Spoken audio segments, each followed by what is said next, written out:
মুক্তিযোদ্ধা লেখক এবং সাংবাদিক ছিলেন মুক্তিযুদ্ধ চলার সময় হারুন হাবিব তিনি এবং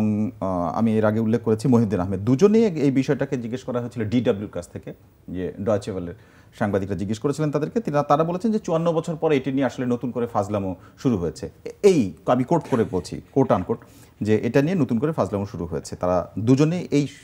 বিষয়টি বলেছেন আপনি তাদের এই মন্তব্য নিয়ে কোনো মন্তব্য করতে চান কিনা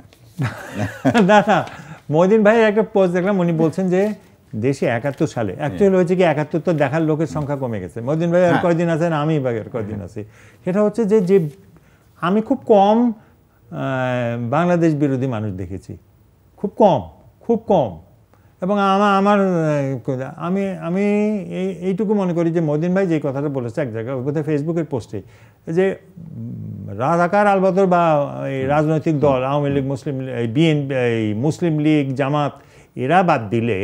বাকিটা তো সবাই বাংলাদেশের পক্ষে ছিল তো এইটা নিয়ে এত বিতর্ক করার কি আছে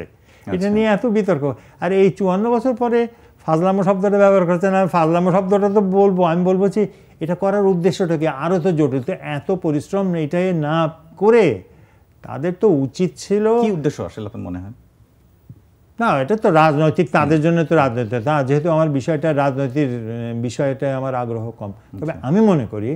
তারা যে এই জিনিসটা করতে তালিকাটা কেন করছে এটাও তো আমি বুঝতে পারি না তালিকাটা কেন করছে তাও তো আমি বুঝতে পারি না আমার বাড়িতে আমার ৩ জন ফ্রেন্ডস অফ বাংলাদেশ আছে মানে ইন্ডিয়ার মানুষ আমার মা পশ্চিমবঙ্গ থেকে আসছে